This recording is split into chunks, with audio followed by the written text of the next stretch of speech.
Hello friends, welcome to edu study. आज के video में हम सब्जेक्ट वर्ब एग्रीमेंट के विषय में डिस्कस करेंगे। तो आइए शुरू करते हैं। अंग्रेजी सेंटेंसेस में वर्ब अपने सब्जेक्ट के नंबर तथा पर्सन के अकॉर्डिंग यूज होता है। अर्थात यदि सब्जेक्ट सिंगुलर नंबर में है तो वर्ब को भी सिंगुलर रखा जाता है, और यदि सब्जेक्ट प्लूरल है तो वर्ब को भी प्लूरल यूज किया जाता है। साथ ही साथ सेंटेंस का वर्ब सब्जेक्ट के पर्सन के अनुसार भी यूज किया जाता है। इस बात को सब्जेक्ट वर्ब एग्रीमेंट कहा जाता है। अब आइए इस बात को हम एग्जाम्पल से समझने की कोशिश करते हैं। शी राइट्स अ लेटर, वह एक पत्र लिखती है। इस सेंटेंस में सब्जेक्ट है शी, जो थर्ड पर्सन तथा सिंगुलर नंबर में है। यह सेंटेंस प्रेजेंट इंडेफिनिट टेंस में है। इस सेंटेंस का वर्ब है राइट। चूँकि सब्जेक्ट सिंगुलर है, अतः वर्ब को भी सिंगुलर बनाने के लिए उसमें एस ऐड करके राइट्स लिखा गया है। अब यदि हम सब्जेक्ट के नंबर या पर्सन को चेंज करें तो वर्ब को भी चेंज करना पड़ेगा। अर्थात यदि हम फर्स्ट पर्सन का प्लूरल वर्ब वी लें तो वर्ब को प्लूरल करने के लिए राइट्स की जगह पर राइट लिखना पड़ेगा, और सेंटेंस होगा वी राइट अ लेटर। तो इस प्रकार हम कह सकते हैं कि किसी सेंटेंस का वर्ब उसके सब्जेक्ट के नंबर तथा पर्सन के अनुसार यूज किया जाता है। इस बात को सब्जेक्ट वर्ब एग्रीमेंट कहते हैं। अब आइए हम सब्जेक्ट वर्ब एग्रीमेंट के रूल्स को डिस्कस करेंगे। नंबर फर्स्ट, यदि दो या दो से अधिक सिंगुलर सब्जेक्ट्स एंड से जुड़े हों तो उनके साथ एक प्लूरल वर्ब यूज होता है। जैसे Hema and Anu have slept.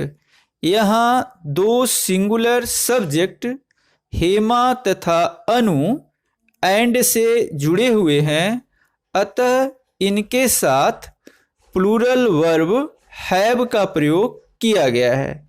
Next example, gold and silver are precious metals. यहाँ दो सिंगुलर सब्जेक्ट्स गोल्ड तथा सिल्वर एंड से जुड़े हुए हैं, अतः इनके साथ प्लूरल वर्ब आर का प्रयोग किया गया है। नेक्स्ट रूल, यदि दो या अधिक सिंगुलर सब्जेक्ट्स एंड से जुड़े हों लेकिन वे किसी सेम पर्सन और थिंग अथवा किसी सिंगल आइडिया को रिप्रेजेंट करते हों तो इस स्थिति में उनका वर्ब सिंगुलर यूज किया जाता है। जैसे the poet and novelist has come. यहाँ पोएट एंड नॉवेलिस्ट एक सिंगल पर्सन को रिप्रेजेंट करता है, अतः इसके साथ सिंगुलर वर्ब हैज का प्रयोग किया गया है। Next example, bread and butter is her only food. यहाँ ब्रेड एंड बटर एक सिंगल आइटम को रिप्रेजेंट करता है, इसलिए यहाँ सिंगुलर वर्ब इज का प्रयोग किया गया है। Next example, honour and glory is his reward. इस सेंटेंस में ऑनर एंड ग्लोरी एक साथ एक सिंगल आइडिया को रिप्रेजेंट करते हैं, इसलिए इनके साथ सिंगुलर वर्ब इज का प्रयोग किया गया है। नेक्स्ट रूल, यदि दो सब्जेक्ट्स विद या एज वेल एज से जुड़े हैं तो उनके साथ सिंगुलर वर्ब यूज किया जाता है। जैसे the teacher with his students is present. यहाँ दो सब्जेक्ट टीचर तथा हिज स्टूडेंट्स विद से जुड़े हुए हैं, अतः इसके साथ सिंगुलर वर्ब इज का प्रयोग किया गया है। Next example, Hindi as well as English is taught here. यहाँ दो सब्जेक्ट हिंदी तथा इंग्लिश एज वेल एज से जुड़े हैं, इसलिए इनके साथ सिंगुलर वर्ब इज का प्रयोग किया गया है। नेक्स्ट रूल, यदि दो सिंगुलर सब्जेक्ट्स और आइदर और अथवा नाइदर नॉर से जुड़े हों तो उनके साथ सिंगुलर वर्ब यूज किया जाता है। जैसे हैप्पीनेस और sorrow largely depends on our actions. यहाँ दो सिंगुलर सब्जेक्ट्स हैप्पीनेस तथा सॉरो और से जुड़े हैं, अतः इनके साथ सिंगुलर वर्ब डिपेंड्स लिखा गया है। नेक्स्ट एग्जाम्पल, आइदर शी और हर सिस्टर हैज कम।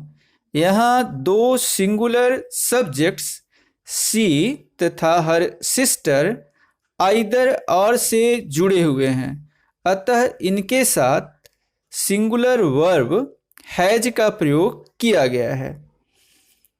यदि इनमें से कोई एक सब्जेक्ट प्लूरल है तो सिंगुलर सब्जेक्ट को पहले तथा प्लूरल को बाद में लिखकर उनके साथ प्लूरल वर्ब यूज करते हैं।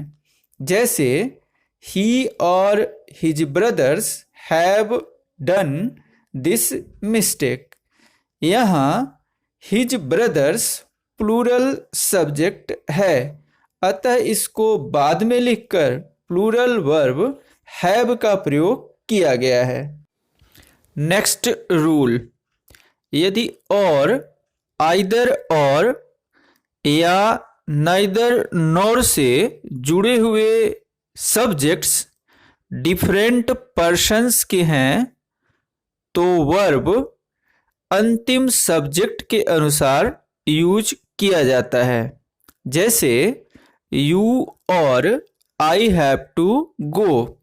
यहाँ यू तथा आई डिफरेंट पर्सन्स के सब्जेक्ट्स हैं, इसलिए वर्ब हैव बाद वाले सब्जेक्ट आई के अकॉर्डिंग यूज किया गया है। नेक्स्ट एग्जाम्पल, आइदर शी और आई एम रॉन्ग। यहाँ शी तथा आई डिफरेंट पर्सन्स के प्रोनाउंस हैं, इसलिए वर्ब एम बाद वाले सब्जेक्ट आई के अकॉर्डिंग यूज किया गया है। नेक्स्ट एग्जाम्पल, नाइदर यू और शी इज ऑनेस्ट। इस सेंटेंस में यू तथा शी अलग अलग पर्सन्स के सब्जेक्ट हैं, इसलिए वर्ब इज बाद वाले सब्जेक्ट शी के अकॉर्डिंग यूज हुआ है। तो दोस्तों आज के वीडियो में बस इतना ही। सब्जेक्ट वर्ब एग्रीमेंट से संबंधित नेक्स्ट रूल्स को हम अगले वीडियो में डिस्कस करते रहेंगे। Thanks for watching edu study.